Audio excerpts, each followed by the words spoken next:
Hello guys, Clarkey here with another video, this time with a hobby update, not a news announcement, not a scripted commentary, but actual models in front of your eyes. I know it's rare and I can only apologise, but I do promise that's going to change over the course of the next couple of weeks. Those long-term subscribers will know these guys hold a very, very good place to my heart. They got me into the hobby. Initially, a lot of people my age were obviously brought in during the association with GW and Lord of the Rings, right at the very beginning of this millennium. That's an old way of putting it. Makes me feel very old. But these always captured my imagination right from the very opening scene of the Fellowship, and the fact you could then have your own model version of those. I was instantly hooked. These was a pre-lockdown pickup, but a lockdown activity. I saw these on the shelf at a hobby store, and I was like, I've just got to get them. It was one of those impulse buys, which I'm so glad I did. You'll notice the bases aren't done, so they're not totally finished models, but from an overall paint job, they are, and I'll get onto that momentarily. They were done with relatively easy techniques. Thank goodness for washes is all I say, but they were done in the frame of mind of a quick and easy and effective method to get a lot of models done at the same time. These were batch painted. I did all the bowmen and then all the swordsmen in kind of 2 evenings each, so kind of 4 evenings work to get that effect which you see before you. And I don't think I've done too bad a job. They're not Golden Demon standard, of course, but they are tabletop worthy, apart from the bases, which I will do at some point. But they were done in a view to kind of get my muscle memory back, but also to a view of maybe updating a very old video of mine, which seems to get quite steady views, which is essentially a painting tutorial which I did for these guys back in, well, it was 2010, so we are approaching, if it hasn't already, the 10-year anniversary for that video, which used some kind of, not pirated, but certainly dodgy capture software. And I was just thinking, A, get my muscle memory back, but B, get a paint scheme which was easy to follow, easy to do, and then maybe take that forward into making an updated painting tutorial for these guys, because I do know the interest is still there and it is a resource which people use. So as I say, these were painted over the course of 3 or 4 nights, and it wasn't laborious, very easy, and I actually enjoyed getting back into it. As I say, let me just move these guys.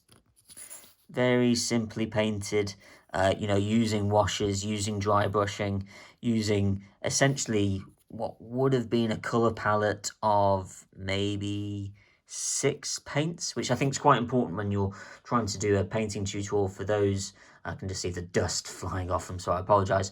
For those guys who are new to the hobby and wanting something quick and easy, you don't want a painting tutorial which requires you to buy 30 paints to paint one model.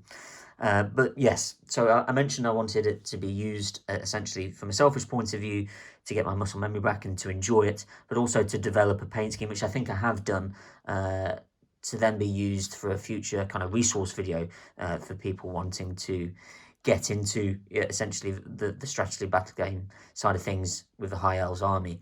But I do have a question for you guys, and it kind of explains the lack of completed bases. Those long-term subscribers will know that this isn't a new affiliation with these guys. I've essentially, go back to the very beginning of the channel, the first couple of videos will feature some kind of high elf in there. And it has been built, this army I've got, don't know if you even call it an army, collection of models, has been built over those 10 years in stages, and potentially the quality of paint job shows. And really the question to you guys is this: should I strip the models I'm about to show you and paint them all to this kind of level of standard using the paint scheme so it's cohesive throughout? And yeah, that's essentially the question. Do I do it for my sanity? I've already got the methylated spirits, but it's not a small amount of models. I'm just going to pan the camera. Hopefully it's not too wobbly. I'm going to pan the camera and show you kind of a level of work which would be required, because it's not just these guys, it would be these guys as well. not a small force, as you can see. The way you can see a slight split in them is the way I've collected them. These were obviously I was bought, but also begged, borrowed, and stealed these guys from friends who were looking to throw them out. And you will notice that there is a difference, both in terms of paint job quality, because I was from the very start painting these guys, but also colours used. So these guys using kind of the modern GW colours, the old school actually mixed in with a little silver as opposed to straight gold. And like you say, there's not too many, there's quite a few. But the question is this: do I strip them? Do I take it all back to the very beginning, respray and repaint? That's the question to you guys. I'd like to know your thoughts. I think I've already got an answer in my head. Like I say, I've got the methylated spirits already. It's just me having the balls to say, yeah, let's do this project. It might take a while. If these guys took me 4 nights, this will take me more than those 4 nights. So yeah, let me know your thoughts down below. I just wanted to give you a bit of a hobby update. I know it's been a while. There's stuff coming, and there will be a video soon in regards to 40k. But my question is this: do I do it? Do I use the methylated spirits? What's the best way to strip the models? And do I compare myself to a couple of weeks worth of pain to settle my OCD? That's the question, guys. As always, thank you for tuning in. Appreciate the support on the channel. I know my upload schedule has been somewhat patchy, but personal circumstance got in the way as ever. Yes, if you haven't already, leave a like, leave a comment, let me know your thoughts. And if you haven't already, please subscribe. As always, Clarkey signing out, and I'll see you in the next one.